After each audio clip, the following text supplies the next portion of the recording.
décret mooy dindi décret yi Macky Sall defoon yu bon yi président Diomaye bi ñëwee dafa def décret dindi ko. et après patriotes yi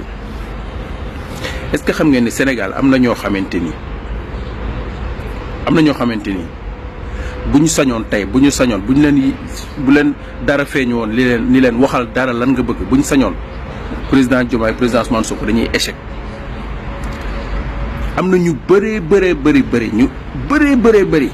ñoo xamante ni bu ñu sañoon tey ay Sénégal lañu nee nañ bëgg nañ Sénégal espoir bi askan wi am ci ñii bañ benn nit wala faral benn nit maanaam nga faral comme nga faral keneen tax na yow boo sañoon gars yi dañuy échec. buñ sañoon tey courant Sénégal bi di xëy suba di coupé bëgg même bu fekkee te ñoom duñu am courant buñ sañoon tey ndox di coupé partout au Sénégal buñ sañoon tey ambulants yi di génn di taal dëkk bi buñ sañoon tey booy di jël par ay centaines di dem ci gaal yi ñu naan téeméeri nit dee na fi 200 personnes dee na fi 150 personnes dee na fi buñ sañoon loolu moo am ci dëkk bi. te ñi ci bëree ay journalistes la ñu ngi ci plateau bi di wax parce que ñi nga xam te ñoo nekk ci classe politique bi coow li muy bëri yëpp déggu leen leen comme keroog Amadou Ba lu ko nit compte keroog def na discours bu responsable nee na gisu ko fi lu jar wax bis bu demee ba gis lu jar wax mu yor éléments yi il va parler c'est ce qu'il a dit donc nañ ko xaar ñun moom dégguñu ko mais ñi bëri ci plateau lañ nekk ñeneen ñi dañ daan mos ñenn ñi am na lu ñu leen daan jox chaque fin du mois ñeneen ñi amoon nañ ay convention seen ay weccet yooyu ñu doon am ñu dagg ko te c'est illégal tax na bu ñu sañoon tey nguur gi nax saay bu ñu sañoon musiba ne ci àdduna bi dal ci kaw gars yi tey même nit yooyu ngay dégg tey ñu naan président moo bind décret wax ni déclaration politique générale bi le 13 la donc bu ko deful rek dafay mel ni dafa waroo kàddoom parce que président Ousmane Sonko ne le 12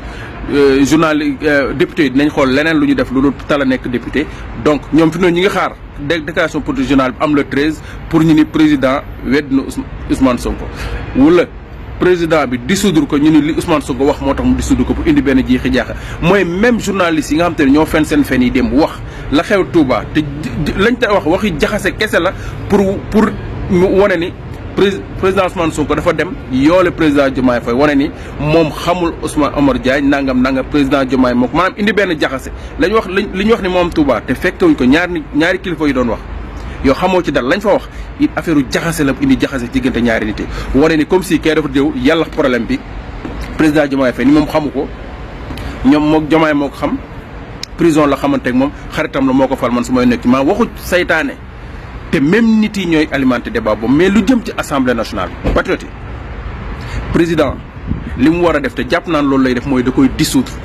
gis na képp ku taxaw naan la décret le président bind jàpp ni le 13 donc bu ko deful day mel dafa weddi waxam wala président mun na fal nit tey ci décret suba mu wàcce ko ci décret. loolu est-ce que foofu noonu dañuy wax ni président dafa weddi waxam su ko neexoon tey mu fal nit ministre suba mu jël décret fal ko ministre suba mu jël décret folli ko président su ko neexee jël décret ni le 13 dañuy def déclaration politique générale bu gisee ni dafa war a dissoudre assemblée nationale mu dissoudre ko mais est-ce que xam nga ne président assemblée nationale muy deuxième personnalité de l'État moom fi mu toll bu président Diomaye ñaanu ma ko yàlla bu ko dara jotoon président assemblée bi mooy nekk président est-ce que xam ngeen loolu te ñoom ñooy minorité Sénégal falu leen Sénégal da leen fay jële ñoom donc xalaat ngeen fii quelque temps dara ñaanu ma ko yàlla kii ñëw nekk fi président wala jiituñu te sénégalais yi li ci ëpp gis nga assemblée nationale bi reflété wul réalité politique mu bu réew mi ñi ne assemblée nationale ña ko gagné ña fa ne reflété wuñu réalité politique bu nekk ci réew mi lu fi nekk dafa am ñu fal ñooñu lañ bëgg ñu gouverner ñii nekk assemblée nationale ñoo minorité ci réew mi donc assemblée nationale bi leen moo fa mën a am mooy dissoudre ko dem élection président Ousmane Sonko ñëw def déclaration politique générale ci assemblée nationale bu bees loolu mooy dëgg léegi bu ñëwee def déclaration politique générale le 13 bu ko fa defoon ñu teg ci quelque temps ñu dissoudre assemblée bi loolu déclaration politique générale ba njëriñ la am donc waxu saytaane waxu jaxase yi ñenn ñi di wax ci plateau yi weesuwul nga toog naan président